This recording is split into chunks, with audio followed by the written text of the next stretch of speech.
All right, so welcome back to the Rhode Island National Guard podcast. I am your host, Major Mark Inchin, now hosted also by Staff Sergeant Terry Rajsombath, who to this point has been the magic behind the cameras.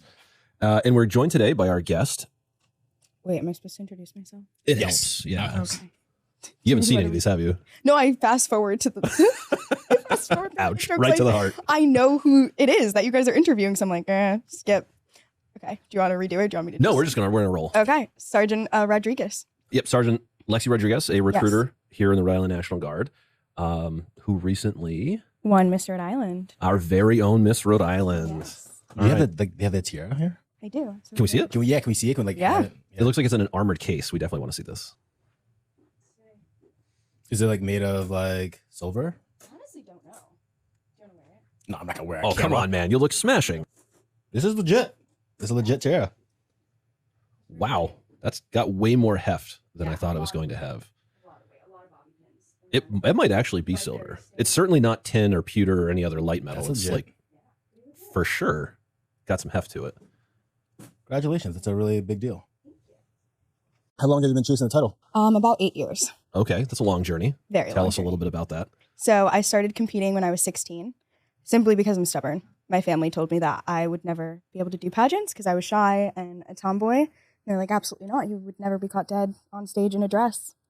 And I just wanted to prove them wrong. So I competed and I did horribly. I fell on stage. I could not look anyone in the eye. I think I forgot my own name, actually, when I introduced myself. So it did not go great, but I met amazing people. And so I kept coming back and competing. And eventually, I guess I got good at it because I won. So I must have done something right. But 8 years of a lot of practice and a lot of growth. If you were so far removed from ever competing in a pageant, how were you guys even talking about it? Were they just teasing you about being a tomboy? And No, so I got a letter in the mail because I went to the same high school that Olivia Copel graduated from. So the Miss Rhode Island Teen USA pageant started recruiting out of my high school. They were like, won one. I mean, there must be more of them, right? And the letter came and my parents opened it and everyone just started laughing. So I was like, all right, I'm going to show you. And I did not show them. Okay. They had a right to laugh. So they were proven right the first time. Yeah, they were definitely proven right. What high school is that? Bayview Academy. Ah, okay. All right. Some pieces are now coming together. For those listeners who are not in Rhode Island, Bayview is a very high-end, all-women's Catholic school here in Rhode Island. Mm-hmm. So you were still in high school. So you were 17? 16. 16. Mm-hmm. Okay. I just turned 16. Didn't go well. You forgot your name. Yes. Okay. Did horribly. Was that a competition for Miss Teen Rhode Island at that point? Yes. Okay. What's the age bracket for that? I believe it's 14 to 19. Okay. If I'm correct. Because that was the USA system. Okay. And then I got recruited to do the America system, which is what I have my title in currently. And that's when I really fell in love with pageants. It was the girls that I met there. It was community service, sisterhood. And I walked out of that interview feeling a lot more confident. And I looked at my mom and I was like, I'm going to Miss America one day. And she laughed. She was like, all right, that's a pipe dream, but sure, yeah. Okay. Mm-hmm. But that was the first pageant that I placed in. And I was like, okay, maybe if I practice, I can be good at this. And a lot of practice later. What goes into making Miss Rhode Island? I think for me, it was just growing into myself. It was being confident in my story. When I first started pageants, I wouldn't talk about foster care or how I grew up. I would never talk about any of the hardships that I faced or insecurities that I had. I felt like I had to be the strongest person in every room I walked into. And then as I grew into myself, I became proud of what I overcame and proud of my journey. I started talking about it to raise awareness for other kids that were in the same position as me, to raise awareness that you are the author of your own story. And once I kind of took the narrative of my life and grabbed a hold of it, I ran with it. And I think that's the biggest difference so far. What does it mean to be the strongest person in every room? Like, who is the strongest person in every room? Like, what? I think what my epitomizes that? opinion on that has changed. Okay. When I was younger, I thought it meant that you don't cry, you don't show emotion, you don't show weakness, I guess. Okay. Is what I previously thought. Now I think it's being vulnerable, being honest, because we're all human. We all hurt, we all make mistakes, we all mess up. So that open and honest vulnerability, for me, that's what strength is now. A particular event changed your mind on that, or just that's like a maturing process? You kind of just grew out of it. I think it was gradual. I think what kickstarted it was after a pageant when I was 19, the same pageant. I lost again. This was the USA system. The America system. The Americas, okay. So after that pageant, I had just done an original poem about what I experienced before being adopted. So growing up in the foster care system with a young mom who was addicted to alcohol and drugs and in and out of jail and just kind of having to grow up a lot sooner than the kids I went to school with did. Someone came up to me. It was an older woman, and she said, "I have never felt so seen because I experienced those things, but I've never once talked about it. I just pretended it didn't happen." And for me, having somebody come up to me and not only kind of validate what I went through, but also acknowledge that they at one point were scared to talk about it too, and they felt validated and seen. That, I think, kickstarted my journey into changing my idea of what I think strength really looks like. Okay. How did you end up in the Guard? I met Captain Curtis through the Miss America organization. And when COVID hit, I came home from Syracuse and I hated online school. I was just not a fan. But I felt like I couldn't leave school and not do something productive. I was a political science major and I was writing about all the change I wanted to see in the world and all of these things that I wanted to have a hand in and make an impact on. So I reached out to Captain Curtis to ask her opinion on a thesis paper I was writing. And hearing her talk about the camaraderie and the family and helping other young women succeed and being a leader, I fell in love with the idea of it.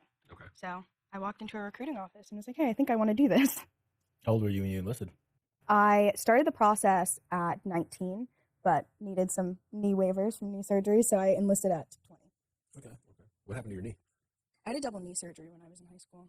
Injury or? Yes, soccer. Okay. They called me the Bulldog, which is probably why I needed 2 knee surgeries. I thought it was a lot bigger than I was. That fits you pretty well. Yeah. So you were 19, 20 when you finally got in. Mm-hmm. You've got 2 pageants under your belt at this point. I had like 6 pageants. 6 pageants? Yeah. So veteran. Wow. I kept competing. Okay. So that's like 2 pageants a year from age 16 to, okay. Yeah. All right. So you really liked pageantry. Loved it. So you must have been competing in both systems to make those Yes. numbers work. Yes. Okay. I was competing in a few different systems. Oh, there's more than 2 systems. There's like 50 at least. Oh. There's many. The 2 main ones are USA and America. All right. And maybe some like smaller municipal Yes. level, like Miss Quahog from Narragansett or something. Something like that. Okay. We'll go like with that that one. could do well. I competed in a few different systems that reached out to me. When I enlisted, I was Miss Teen New England for the North America system. Okay. So it's just a smaller pageant system. There's not as many girls that compete. It's not very scholarship heavy or anything heavy, quite honestly. Okay. That's fair. So you use the word competition over and over again. And one of the things that we're really big on in the military is like meritocracy, right? The idea that you can survive and progress and thrive on your own abilities. Mm-hmm. So when you use the word competition a couple of times, I'm really keyed into it. And so I'm very interested in the fact that you win. And now I'm very curious about what did you win? And I'm not talking about like the scholarship and the accolades and the cool crown that's possibly made of silver. I'm talking about like you've been selected as the best at something. Mm-hmm. What are you the best at? So there are different phases of competition. Okay. We have private interview with your panel of judges. Then you have on-stage question. Combined, those are 40% of your score. So it's a pretty big chunk. Mm-hmm. And then there's talent, which is 20%. There's fitness, which is another 20, and evening gown, which is that last 20. So you have to be the top in each of these categories. I won interview, on-stage question, and fitness for mine. What do you think separated you from everyone else? Like, why did you win? I think it's my involvement in the community and my connection with my community service initiative. So it's my nonprofit that I started, Foster Hope, Adopt a Dream, where I advocate for the 400,000 children in foster care within our country.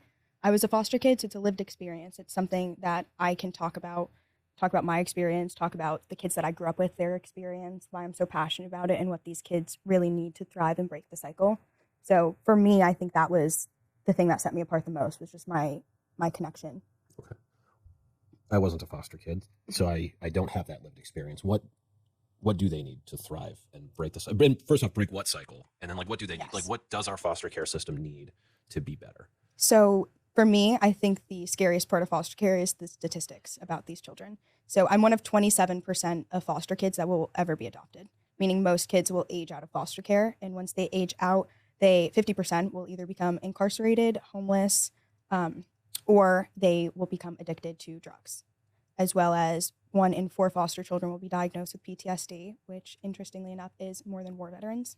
So these statistics kind of paint the picture of what these kids are facing as they grow up and their inability to thrive after leaving the cycle. I'm also happy, but also sad to say I'm one of 10% of foster kids who enroll in college, and only 3% will graduate with a bachelor's degree. So for me, yeah, it's very scary statistics. I think for me, that's the best way to explain it to somebody else, is that these kids are dealt such a bad hand and they receive no help once they turn 18. After that, they're on their own. So for me, it's a three-prong approach. It's scholarships. So right now I'm reaching out to local businesses to provide scholarships for foster kids within Rhode Island to go to schools within our state and receive higher education. I do a mentorship program where I go and I talk to foster kids. I tell them about my experience and I listen to theirs, more importantly. A lot of times they feel like nobody really listens to what they have to say. They don't have a say in where they end up or what happens with their life. That's up to a judge or a social worker, and their voice is often silenced. I know I didn't get a say for years in what happened with my life, and it made an already inhumane process feel even more isolating. So with that and representation as well, I have a children's book coming out in the fall called The Somewhere Kid that's going to be distributed to all elementary schools around Rhode Island. And it follows a kid through foster care, feeling like he always has somewhere he has to be, but not a place where he really belongs until he finds his forever family. And for me, it's just making them feel like they're seen and heard and valued, but also that they have the power to make it out of this system, to write their own story, and that somebody will always be in their corner to help them do that.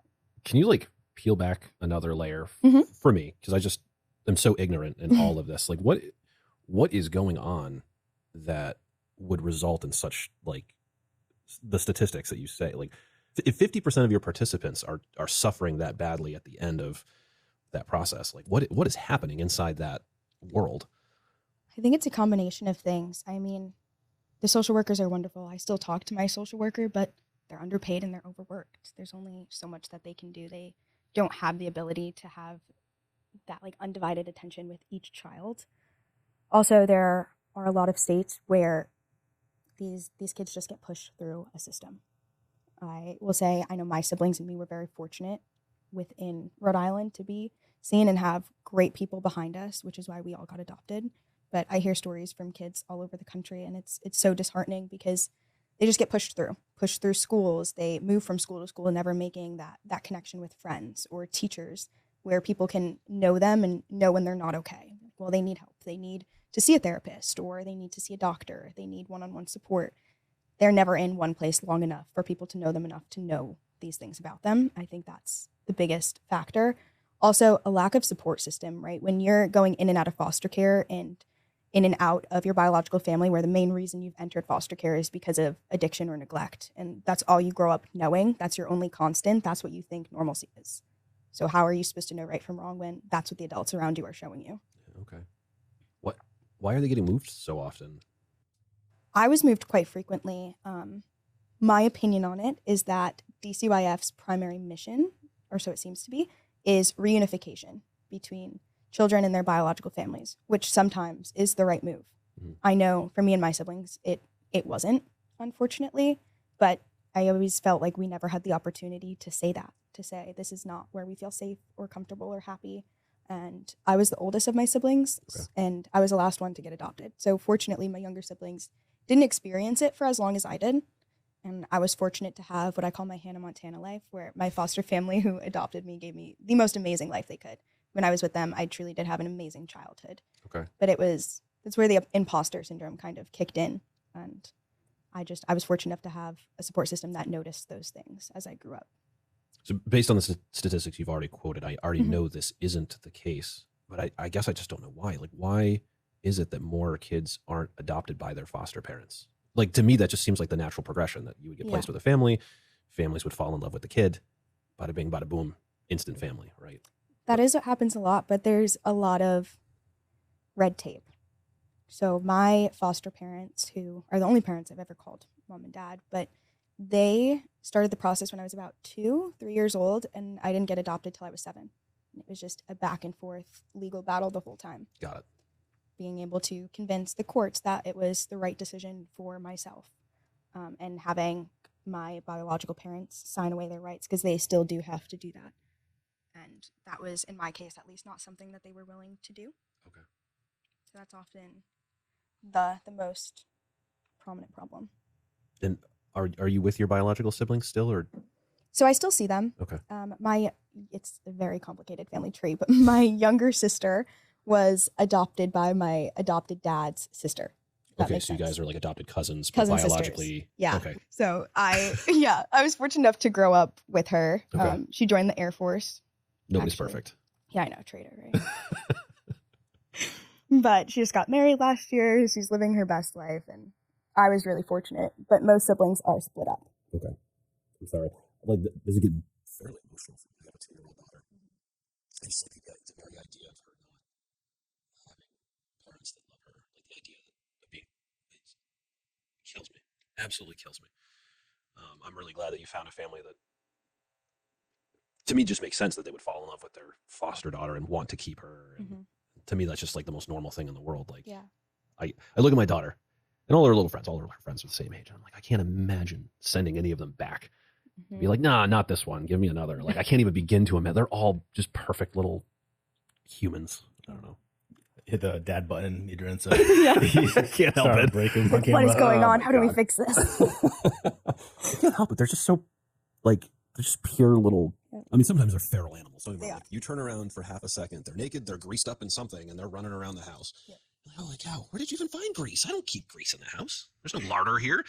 But anyway, yeah. So I'm really glad that you found your family. I think it's awesome that you would graduate or thrive or survive that system and then turn around and say, you know what, I got to make this better for everyone else behind me. I think that's the best possible attitude after surviving something. It sounds like obviously the passion's carrying through. You got Adrian reacting strongly. I think I'm making assumptions, and obviously correct me, but is because you had the strongest mission and the passion. Is that why you think you were chosen as Miss Rhode? Or I think that was it. It also 8 years of practice. Yeah, you're so OG. Yeah. At this point, I know the organization. I know what I need to fix from the year before, and it was a combination of things. But I truly feel that's what set me apart the most. Is that I not only was passionate about what I was advocating for, but I had a plan of action. Like, I knew what I was going to do, whether I won the title or not. And I said that in my interview. Like, I would love to be your next Miss Rhode Island, but with or without this title, I'm going to continue to enact my plan and make sure that these kids are taken care of. Yeah, so I know a little bit of your background, and that's why I was curious about at the start. It's and I think I asked you, like, what makes a Miss Rhode Island, because you've won now. So what was it you think you were lacking, or something you had to strengthen to achieve this title now? I think last year it was my mindset. That's what was the difference between last year and this year. Was I knew I wanted it, and I knew why I wanted it, but I thought I deserved it. And I thought I needed it to accomplish what I wanted to do for these kids and this community. And this year I kind of went in knowing who I was, knowing what I had to offer, and saying, yeah, it would be great after 8 years to accomplish this and go to Miss America. But at the end of the day, as amazing as this title is, it doesn't define me, and I don't need it to make an impact. So did you come in more confident, like power pose, arms out? Like you just well, more our confident? power pose is more of like a okay, both hands on hip. That's our power pose. But yeah, I just see you on Shark Tank. They just stick their arms out. They're like, I'm taking up space. You're gonna see Terry now at every meeting. Oh, I think you need to compete next year for Miss America. I made myself a meme. I want to see this. No, I think, and I'm sure you know this, we just haven't explicitly keyed this up, but I think there's like an element of tenacity that shouldn't be understated. It's really easy to like try something once and perform very poorly and just immediately say, no, this isn't for me. It's also, even people who overcome that initial hurdle, it's common to try this 3, 4, 5 times and still not come out ahead and say, okay, I'm not good. This isn't what I'm naturally good at. Maybe they get frustrated, whatever, but they don't take away the actual lessons they need to learn. Like they're not progressing the skill. They're just trying the same thing over and over again. It sounds like 8 years and 15 attempts, 14 pageants. Something I lost count. Something Okay. like that.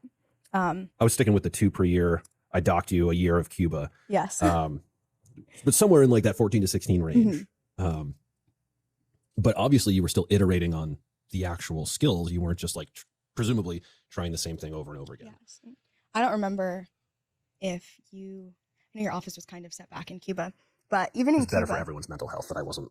Yeah. even in the office in Cuba, I had everyone asking me pageant questions, and I would have the Miss America pageant up on one of my like monitors as I was doing my Excel sheets and having everyone listen to the kind of questions that they got asked and how to help critique me. Okay. So even then I was prepping, and I would Okay. walk up and down the chews in my pageant heels. So I totally practicing. missed that. I did not pick up. I did pick up on when you were helping Lieutenant Religio, now Lieutenant Dextrator, prep for her bodybuilding competition. Yes. And I was like, okay, who can teach her how to walk? Well, there's only one person qualified to teach another woman how to walk. Yeah, we had a lot of fun. She did great. Evidently, since Yeah, she she won. That was pretty good. I think you helped her with her hair and her makeup too, right? Yeah, and her tan. And her tan. I mean, we're in Cuba. All things Does she really tan. need help with the tan? Just go outside. Different kind of tan. There's a different undertone. This is There's the a tan level that of comes from a darkness. bottle. Yes. Yeah. 100%. Yes. Yes. Many bottles. Everyone wants to pretend to be that sweet Southern European. Yeah. No, that's fair. Okay, so you really didn't take the year off. You No. just by circumstance were in Castro's backyard, Yes. still practicing, still dreaming, still getting ready. Yeah. Okay. You came home, you switched careers. I did. You did. Why don't you walk us through that? Tell us how great public affairs is. Public affairs is amazing. I love being a recruiter, but I miss it every day. Okay. Yeah, I was fortunate due to you and Captain Curtis to have people that recognize my skill set and what would be best for me and my career, and was able to reclass 3 months after we got back home from Cuba, which was an insane turnaround. I loved it. To spend a few months down in Fort Meade and learn how to be a public affairs specialist. It's the coolest job in the Army, truly. I don't disagree. I don't know what you think. You've been at it for a few years. Well, in my mind, I love the job. I do. If it wasn't for this, I don't know what I'd be doing. You'd be a grunt. I don't know why you would Well, no, pretend because anything else. I'm a public affairs specialist because I can't be a grunt. Yeah, So if that's it's fair. not the infantry. It's not shooting cameras. I probably just got out. I got to shoot something. No, that's fair. That's completely fair. Highlighting the broader principle here for just a second, that you're going to come into the Army in a way that is shaped partially by what you ask for, but also partially by your recruiter. Right? Like, you just don't know enough to like advocate for what you really need out of the Army. So like, you're going to come in as something. Maybe it's 11 Bravo, maybe it's a 42 Alpha. You're going to come in as something, and then the Army gets the choice of, do we try to force retention where you're at, or do we try and allow retention in a place that is better suited to your personality, better suited to your skill set? So shameless plug for the second strategy. I advocate strongly for recruiting where it's easy, recruiting at 11 Bravo. It's an easy MOS to recruit, and then retaining where it's easy. So you find the people who perhaps have the skill set and the personality that'll fit somewhere, and you just shuffle them over. Just, okay, hey, thank you for your service as a 42 Alpha. It's been great. Let's send you over here where you're going to go from good to great, you know, succeeding to thriving.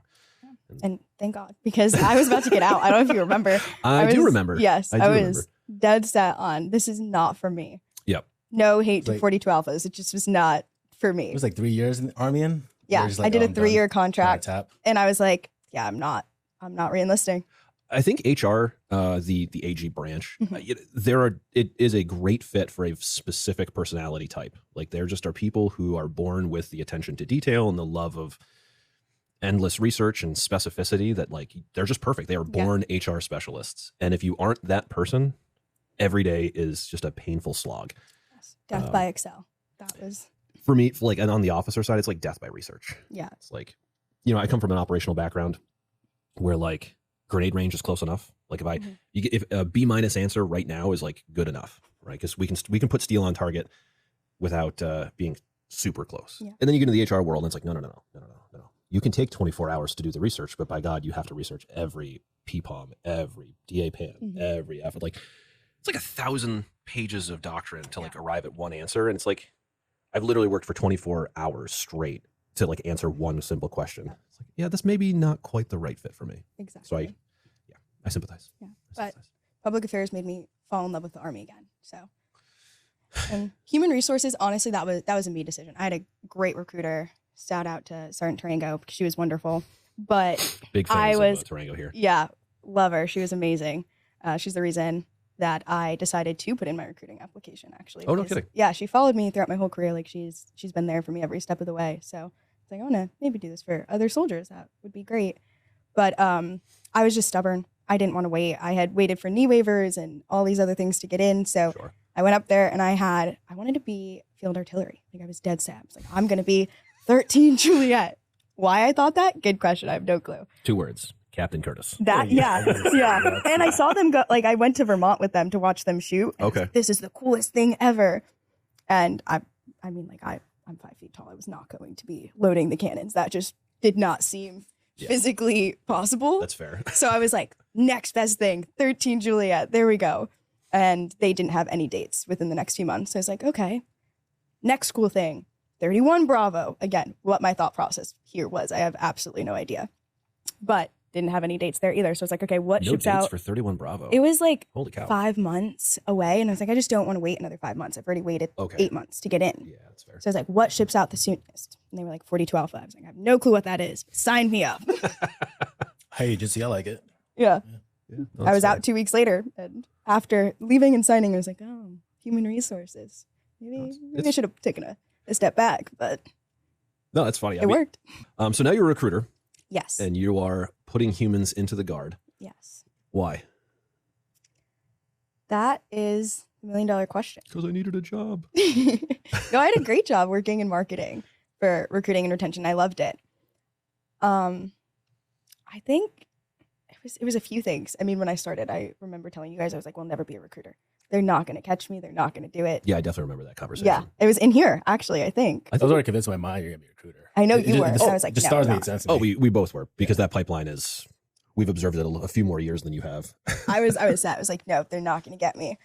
But after a while, I started to see through RSP the impact that being in the Guard had on so many of these kids, where for me, it wasn't that I needed the Guard, it was that I wanted the Guard. Mhm. But for a lot of these kids, they needed the Guard, whether it was to give them stability or their second family or a way to receive higher education, and seeing how grateful they were and how driven they were. I was like, okay, I want to do this. I want to help change other kids' lives. I want to be the support system that they need.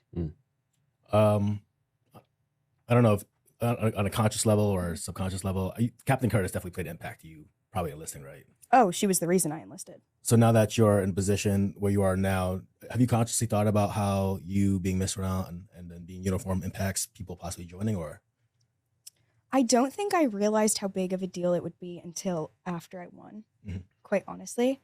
Fun fact, I'm the first actively serving Miss Rhode Island, because Captain Curtis was Miss Rhode Island before she enlisted, and so was Colonel Berlinger. They enlisted after giving up their titles. But I didn't really see it as that. For me, this was something that I've always wanted to achieve, and I wanted to give back to the community. Yeah. And after doing quite a few interviews and seeing how intrigued people are with the fact that I am in the National Guard and that I'm a recruiter and why I love it, I have slowly started to realize how much of an impact it can have on spreading the message and the benefits that we offer. are you more sensitive now, knowing that you have this title and that there's eyes on you, that you may somehow consciously or unconsciously affect the decisions on how they may want to proceed in life? I definitely take a bit more of a pause. I know it's a heavy Before- question. I know it's a heavy yeah, question. I definitely take a few more seconds to Yeah. think out my answer or interaction with people now, more so Right. than I would before winning the title. Mhm. But for the most part, I just am who I am. There are things that I love about the Guard. It's the reason that I stayed, that I re-enlisted, and I am a recruiter now. So for me, I sell myself. I tell them why I stayed, why I love it. I'm not necessarily going to hound you with, well, you can get this and this and this. It's, well, this is how it changed my life. And if you want to know more information, I'm here to answer that for you. But at the end of the day, that's a decision they need to make, because it's a pretty big decision. Have you had more people hitting you up on socials to sign up? Nice. Yes. So Dix, you can compete for best recruiter as you blow numbers through the roof. Hopefully. I'd like to see that. Hopefully that'll be the next year's thing. Speaking of the best, though, I was listening, and obviously I'm usually behind the camera, and so we're filming Sergeant Naylor, who won #1 recruiter of the year of the entire National Guard. Mm-hmm. He talked about it's not just a job for him; it's like he's obsessed. Like he's mission driven. Like he's putting in extra hours. And then when you were talking about all your previous pageants, I'm picturing you kind of like the cage fighter who's like. He just got done with his shift. Now he's in the match. He's on the mats. He's practicing. You've got like 14 competitions in your belt, and you're deployed at Gitmo, and you're still doing your walks, your rehearsals, just like that cage fighter. I'm like, oh, you won because like you have this level of obsession. Like Yeah. you're not just like, hey, I'm gonna like try my best. Like I'm gonna cram the night before. No. What are your thoughts on that and like what it takes to be a winner? I think I would frame it more as resiliency over obsession. But yeah, I don't know. I don't want to settle for being mediocre at the end of the day. Even if I do lose, I want to go out knowing that I was the best that I could be and that I should be. So for me, I never really felt like I was the best version of myself leaving that stage. And I just kept coming back until I was. Do you think, sorry. No, go ahead. Do you think being a soldier, your experience in the Guard, has any of that help give you more training and insight to better prepare you to be more resilient and just, so if you don't want to use the word obsession, but like, you know, the military just structures your mind to think in a way where it's like, if you're goal oriented, you have stronger mental frameworks. You think of like, you know, PACE plans, you think of COAs, how did the military help you become a better person and then also subsequently a better choice for Miss Rhode Island? I think better person because I'm surrounded by people from a million different backgrounds, and it kind of forces you to expand your thought process and challenges the way that you do things and the way that you think. So that's definitely how the military has made me a better person, a better contender. I would say the tenacity, right? As you said, you look at a goal or a problem and you see a million different ways to solve it and what your course of action needs and should be. And that's how I started to approach pageants, as like a step-by-step breakdown of this is what I need to do to get to the next step, to get to the next step, to get to the crown. Yeah, I like that because in the military, I never thought of it consciously, but like you see a lot of good leaders and we've all had experiences of not so good leaders and you say, hey, I'm not gonna do that next time. And you just get put in the fire and you just become a better person.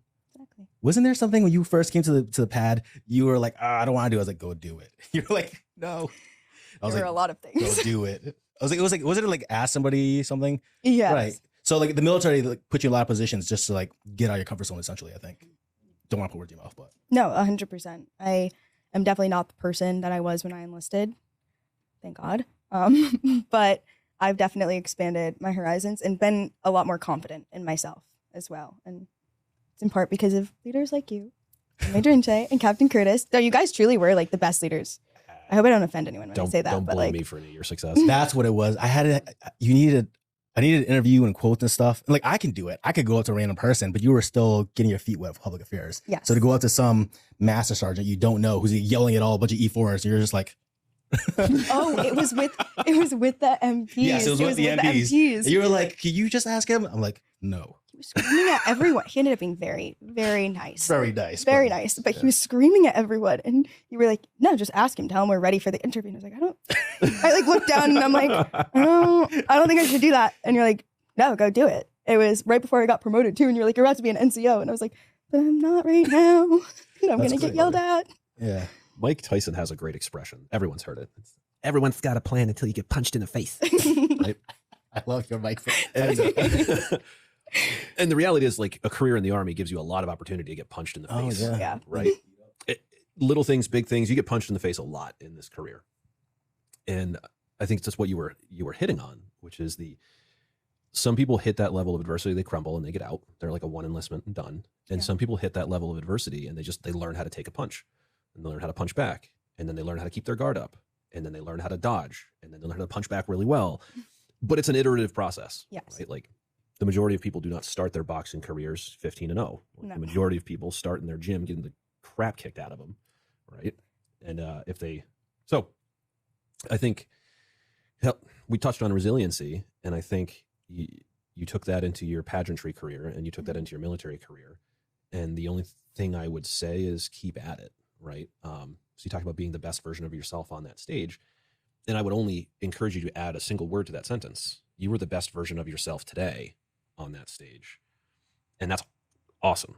Being the best version of yourself today is like the triumph.